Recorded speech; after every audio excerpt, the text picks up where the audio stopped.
Hello, fellow game dev warriors and glitch enjoyers. Welcome back to the absolute circus that is my development log.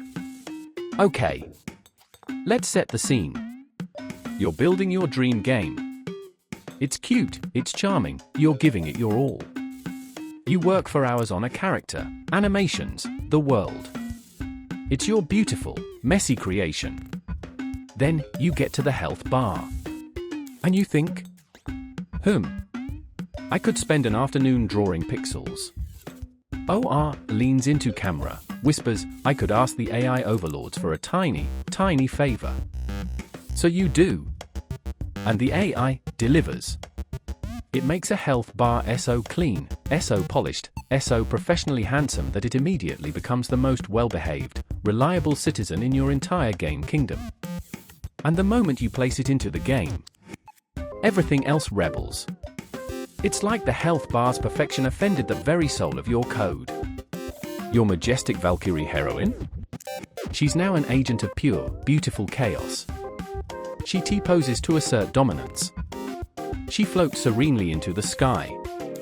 She attacks thin air with the confidence of 1,000 warriors.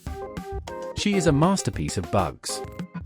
And you sit there, a humble developer, whispering to your screen, my lady, please, the enemies are that way.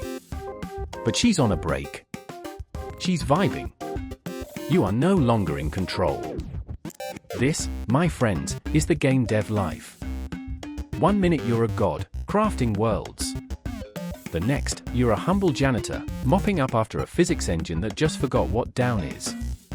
And through it all, that flawless AI health bar just sits there, silently judging your life choices. But we love it. We crave this chaos. So let's dive into the beautiful disaster of making characters actually do things. Strap in. Alright, let's talk about giving our digital friends some soul. Animation is where your character goes from a creepy mannequin to a living, breathing, if slightly confused, entity. Think of your animator like a hyper-enthusiastic, but easily distracted, puppet master. You have these beautiful puppets, your Valkyrie, your monsters, and you're trying to make them dance. You pull a string labeled slashing and hope for a heroic swing, but sometimes you get a gentle wave. Or a seizure. It's a surprise. In our little code story, we have 2 magic words that tell our puppet master what to do, slashing and throw. These are called triggers. They're like gently tapping the puppet master on the shoulder and saying, Pust, do the cool sword thing now. When the player presses the attack button, we don't just instantly damage something. No.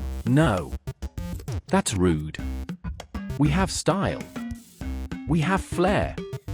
So we send that slashing trigger. The puppet master sees it, panics for a millisecond, then frantically flips through his giant book of poses to find the slashing chapter. If we set it up right, our Valkyrie performs a glorious, chibi-style strike. But here's the secret sauce, the thing that creates 80% of the comedy gold, timing. What happens between animations? If you tell her to slash while she's still in the middle of her I'm on break idle animation, she might just spin. Or clip into the floor. Or summon a demon. And the throwing animation? That's a 2-part symphony. First, we play the throw animation, the wind-up, the mighty heave. And at just the right moment during that animation, we secretly spawn a rock in her hand and let it fly. If the timing is off, the rock appears in her face. Or 10 minutes later. It's a delicate art. Getting this dance right is pure joy. It's that moment she finally swings her sword on command and you feel like a master conductor. Of course, then you try to jump and attack and the dance becomes a mosh pit of glitches. But we'll get to that.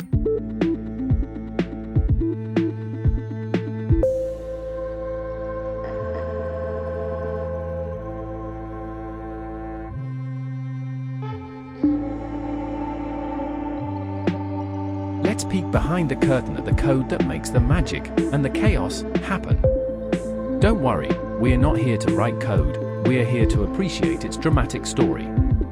Imagine we have a script called Player Attack. It's the loyal, slightly nervous knight dedicated to our Valkyrie's combat needs. Its sole purpose in life is to wait for a very specific signal, you pressing the attack button. It has a line that basically says, "My liege, the player had pressed the button."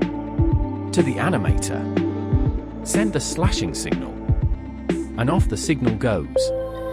That's it for the slash. Elegant. Simple. Beautiful. But for throwing? Here's a clever twist. Instead of waiting for a button, this part of the code listens to the animation itself. It's like the animation says, "Okay, I've wound up my arm. Now, spawn the rock." There's a special, secret spot on our Valkyrie's model, let's call it her player hand. It's an invisible point in space right in her palm. When the animation cries "now," the code snaps its fingers and, poof, a rock prefab, a fancy word for a rock blueprint, materializes right there in her hand. But here's the genius part, the rock isn't thrown yet. It's just created, sitting politely in her palm for a single frame. It's like she's holding it. Why? Because in the next moment, the animation flings her arm forward, and a different script on the rock itself wakes up and says, I have been summoned.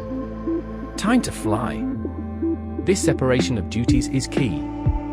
The player attack script is the event planner, signal the animator. Create the rock. The rock's own script is the daredevil, "My time has come." Leet. Keeping these jobs separate prevents so much spaghetti code madness. Usually. Sometimes.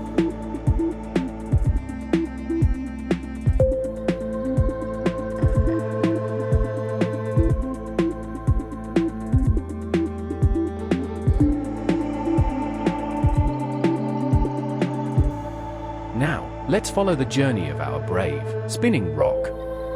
The moment it's conjured into existence, its personal script, aptly named rock, springs to life. First things first, it needs to know how to move. So it grabs its rigid body, its physics heart. This is what lets it fly, fall, and bonk enemies on the head. But which way to fly? Our Valkyrie can face left or right. A true gentleman rock does not fly left when its lady is facing right. That would be embarrassing. So, the rock does a quick detective move. It looks at the player, checks which way she's facing, and saves that direction in a variable. Let's call it the throw direction. It's either a polite 1 foot to the right, please, or a dash 1 foot to the left, if you'd be so kind. Then, every single frame, the rock does two very important things. It spins. Transform rotate is its command to just rotate gracefully. This gives it that satisfying, deadly buzzsaw effect. Pure visual flair. It propels. It tells its physics heart, "My good sir, rigid body, please maintain a velocity of rock speed in the throw direction we agreed upon." And off it goes. This is where the beautiful, beautiful chaos can ensue. What if the player hand position is slightly off? The rock spawns inside her head. What if the throw direction is calculated at the wrong time? The rock flies backwards into her face. What if the rotation speed is 2000? The rock becomes a shimmering, universe-tearing disco ball of doom. Tuning this, the speed, the spin, the spawn point, is where the game feel is born. It's the difference between a satisfying thwack and a sad, wobbly potato flying limply into the abyss.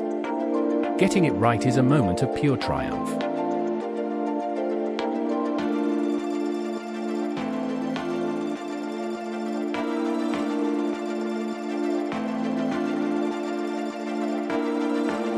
So, here we are. We have a graceful Valkyrie, sometimes. We have a slick health bar, always.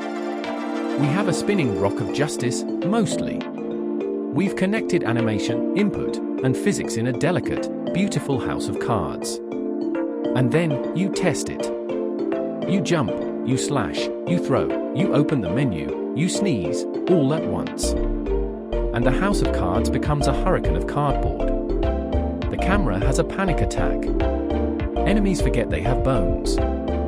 Your Valkyrie achieves nirvana and floats permanently 2 inches above the ground. The sound of your sword slash now plays whenever a leaf falls. The rock. It spins, but vertically. Why? The universe may never know. Cuts to quick, frantic clips of glitches mentioned, with upbeat, silly music. This is the magic. This is the game dev life. It's not just about writing perfect code. It's about being a digital detective, a chaos theorist, and a very patient therapist for your own creation. You will spend an entire evening asking, why are the golem's eyebrows on fire? You will have moments of despair staring at a bug that literally defies the laws of your own game's logic. But then, you find it. You fix one tiny line. You adjust a 0.2 to a 0.3. And it works. The dance is fluid. The rock flies true. The health bar gleams with silent approval. That feeling is better than any polished AAA game. Because you built it. You fought through the chaos and carved out a moment of perfect, working fun. So to all you creators, tinkerers, and bug hunters, embrace the chaos. Laugh at the glitches. Celebrate the tiny victories. That perfect AI health bar isn't mocking you. It's a beacon of hope, proof that something in this beautiful mess can be flawless. Thank you so much for watching, you magnificent legends. Smash that like button if you've ever debugged something at 3 AM, and subscribe for more tales from the development trenches. Bye.